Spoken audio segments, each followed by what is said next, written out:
اگرچہ بھٹکے ہوئے ہیں لیکن کبھی بھولی ہوئی منزل بھی یاد آتی ہے راہی کو، اور بھٹکے ہوئے آہو کو پھر سوئے حرم لے چل۔ اس کی ضرورت ہے مسلمان کو پھر اس کا مقصد یاد دلایا جائے۔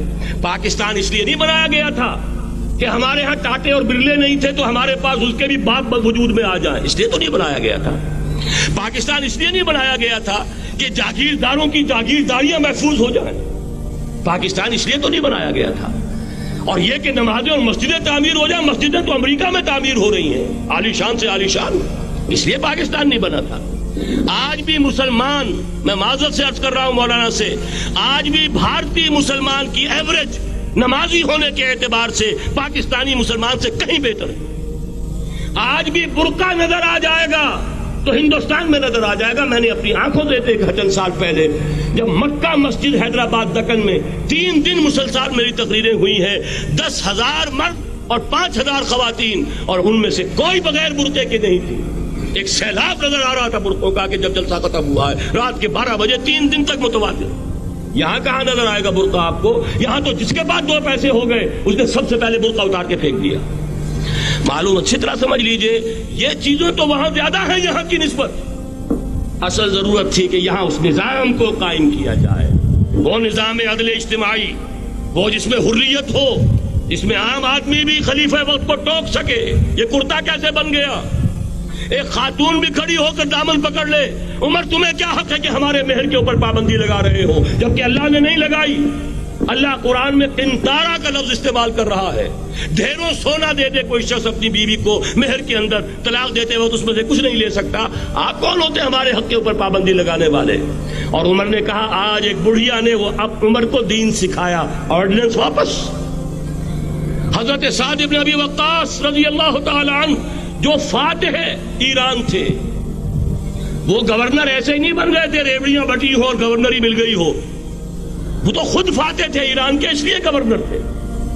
صرف ایک پرچہ پہنچا ہے بارگاہ خلافت میں، حضرت عمر فاروق کے پاس انفارمیشن آئی سعد نے اپنے گھر کے باہر ڈیوڑی بنا لی ہے اور ایک دربان کھڑا کر دیا ہے۔ حضرت بلال کو بھیجا ہے رقعہ دے کر، اور یہ حکم تھا کہ بلال پہلے تو جاتے ہی ڈیوڑی میں آگ لگا دینا، پھر یہ رقعہ دینا میرا۔ اور رقعے میں لکھا ہوا تھا اے سعد، لوگوں کو ان کی ماں نے آزاد جانا تھا، تم نے انہیں اپنا غلام کب سے بنا لیا ہے؟ یہ دربان کھڑے کر دیا اپنے آگے۔ وہ حریت، وہ مساوات کہ جا رہا ہو خلیفہ وقت اور چارج لینے جا رہا ہے بیت المقدس کا، کوئی ذاتی علاج کے لیے نہیں جا رہا، سیر و سیاحت کے لیے نہیں جا رہا، چارج لینے کے لیے بالکل سرکاری وزٹ ہے، آفیشل وزٹ ہے، اسٹیٹ وزٹ ہے۔ اور حال کیا ہے؟ 700 میل کا فاصلہ طے کرنا اور ایک اونٹنی، کوئی انٹوریج نہیں، کوئی خدم و حشم نہیں، کوئی جمبو جٹ بھرے ہوئے نہیں، کچھ نہیں، ایک اونٹنی ایک خادم۔ اس ایک اونٹنی پر چونکہ راستے کا راشن بھی ہے لہذا 2 آدمی نہیں بیٹھ سکتے، ایک بیٹھ سکتا ہے۔ ایک منزل خلیفہ وقت بیٹھا ہوا ہے اوپر اور خادم نکیل پکڑ کر چل رہا ہے، اگلی منزل خادم اوپر بیٹھا ہے اور خلیفہ وقت عمر بن الخطاب رضی اللہ تعالی عنہ اور وہ آگے آگے نکیل پکڑ کر چل رہے ہیں۔ یہ نظام چاہیے آج نوع انسانی کو۔ اس کے انتظار میں، اس کی تلاش میں نوع انسانی نے کتنے تجربے کر لیے، کیسی چھلانگیں لگائیں، ملوکیت ختم کی، آسمان سے گرا کھجور میں اٹکا، جمہوریت آئی نام نہاد، لیکن وہ سرمایہ دارانہ نظام بن کر آگے سے بڑھ کر لعنت بن گئی۔ پہلے جاگیردار مسلط تھا، اب سرمایہ دار اور کارخانے دار مسلط ہو گیا۔ اس سے نکلنے کے لیے زور لگایا، کمیونزم کی طرف گئے، چھلانگ لگائی، اب ایک پارٹی ڈکٹیٹر بن کر بیٹھ گئی۔ انسان رست از یک بنتا افتاد در بندے دیگر، ایک چیز سے غلامی سے نجات پاتا ہے دوسری میں پھنس جاتا ہے۔ اور کیوں؟ کہ وہ نظام عدل اجتماعی جو محمد عربی کو دے کر بھیجا گیا تھا، اس کے کسٹوڈین سوئے ہوئے، اس کے کسٹوڈینز کو اندازہ ہی نہیں۔ یہ نسخہ تو ہمارے پاس تھا، ہمیں عمل کرنا تھا اور دنیا کے سامنے پیش کرنا تھا۔ پاکستان بنایا اس لیے گیا تھا کہ ہم اس کا ایک نمونہ دنیا کے سامنے پیش کریں گے۔ قائد اعظم نے فرمایا تھا کہ ہم یہ چاہتے ہیں کہ پاکستان کی صورت میں عہد حاضر میں اسلام کے اصول حریت و اخوت و مساوات کا ایک نمونہ قائم کر کے دکھائیں۔ کہاں ہے وہ؟ بھٹک گئے، سو گئے۔ بہرحال اب بھی وقت ہے، جب تک سانس تب تک آس۔ میرے عزیز نے تو ڈرایا ہے اور صحیح ڈرایا ہے۔ اللہ تعالیٰ نے 25 برس انتظار کیا تھا، پہلے عذاب کا کوڑا پھر مارا ہماری پیٹھ پر۔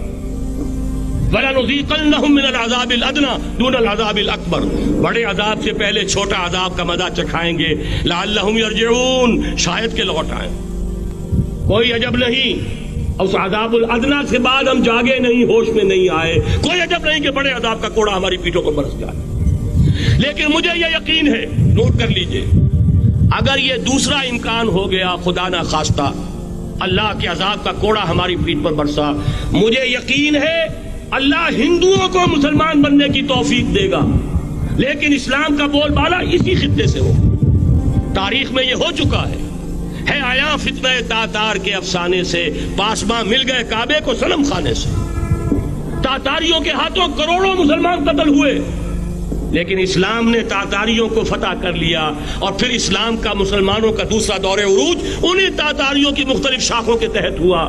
وہ تاتاری ہی تو تھے، وہ سارے ہورس، ٹرکش ہورس، ترکان تیموری، ترکان صفوی، ترکان سلجوقی، ترکان عثمانی، وہی تو سٹاک تو وہی ہے آیا فتنہ تاتار کے افسانے سے، پاسباں مل گئے کعبے کو صنم خانے سے، اس لیے کہ حضور نے فرمایا مشرق سے ہوگا، جہاں سے فوجیں چلیں گی، تو کوئی عجب نہیں۔ بہرحال یہ دو امکانات ہیں، لیکن اس کا فیصلہ تیرے ہاتھوں میں ہے، دل یا بدن، سیدھی بات۔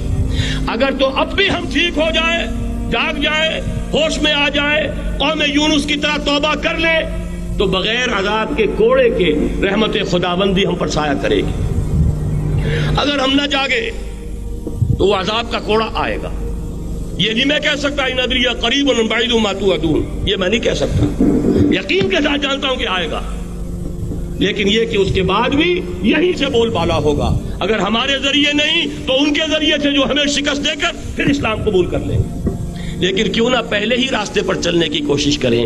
وہ راستہ کیا ہے، بس صرف چند منٹوں میں اس کی میں وضاحت کر دوں گا، اس لیے کہ سارا ہمارا جوش بھی ہو، جذبہ بھی ہو، ارادہ بھی پیدا ہو جائے، کوئی لائن آف ایکشن سامنے نہ آئے تو پھر نتیجہ نہیں بنتا۔ پہلی بات میں مولانا سے معذرت کے ساتھ عرض کروں گا، مولانا نے فرمایا تھا کہ یہاں ایمان بہت ہے، نمازی اکثریت میں ہے، مجھے ادب کے ساتھ اختلاف،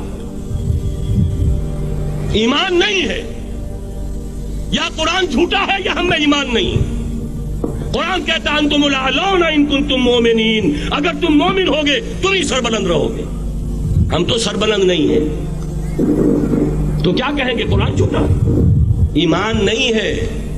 ہمیں موروثی عقائد مل گئے ہیں اپنے والدین سے، ہم by birth, accident of birth مسلمان ہو گئے ہیں، ہم نے اسلام کی کوئی قیمت نہیں دی ہے، اسلام کو کوئی تکلیف جھیل کر اپنے لیے اختیار نہیں کیا ہے۔ پہلا مرحلہ ہے یا ایھا الذین آمنوا آمنوا باللہ ورسولہ والکتاب الذی نزل علی رسولہ، اے ایمان والو ایمان لاؤ۔ ایک درجے میں تو ایمان والے ہو کہ اقرار باللسان کر رہے ہو، آمنت باللہ کما ہوا باسمائہ وصفاتہ وقبلت جمیع احکامہ، اقرار باللسان وتصدیق بالقلب۔ آمنت باللہ وملائکتہ وکتبہ ورسلہ والقدر خیرہ وشرہ من اللہ تعالی والبعث بعد الموت، لیکن یہ اقرار باللسان ہے، کبھی ذرا دلوں میں جھانکو، تصدیق بالقلب ہے۔ تصدیق بالقلب ہو جائے تو زندگی کا نقشہ بدل جائے گا، سوچ بدل جائے گی، ترجیحات بدل جائیں گی۔ آج زندگی سب سے عزیز ہے، پھر شہادت کی موت اس سے کہیں زیادہ عزیز ہوگی۔ نشان مرد مومن بات گویم جو مر گائے تبسم بر لبے اوست۔ تو پہلا مرحلہ ہے ایمان کی تجدید، ایمان کو تازہ کرو، ایمان کو تازہ کرو، اور اس کے لیے منبع اور سرچشمہ قرآن حکیم۔ هو الذی ينزل علی عبدہ آیات بینات لیخرجکم من الظلمات الی النور۔ قرآن سے ہی لوگوں کو بلاؤ، تلاوت آیات کے ذریعے سے لوگوں کو کھینچو، یہ میگنیٹ ہے جو سلیم الفطرت لوگوں کو کھینچ لے گا، پھر اسی کے ذریعے سے تزکیہ کرو۔ یا ایھا الناس قد جاءتکم موعظۃ من ربکم وشفاء لما فی الصدور، تمہارے سینوں کے اندر جو روگ ہیں ان کا علاج بھی یہی قرآن ہے، پھر اسی کی تعلیم دو۔ یتلو علیہم آیاتہ ویزکیہم ویعلمہم الکتاب والحکمہ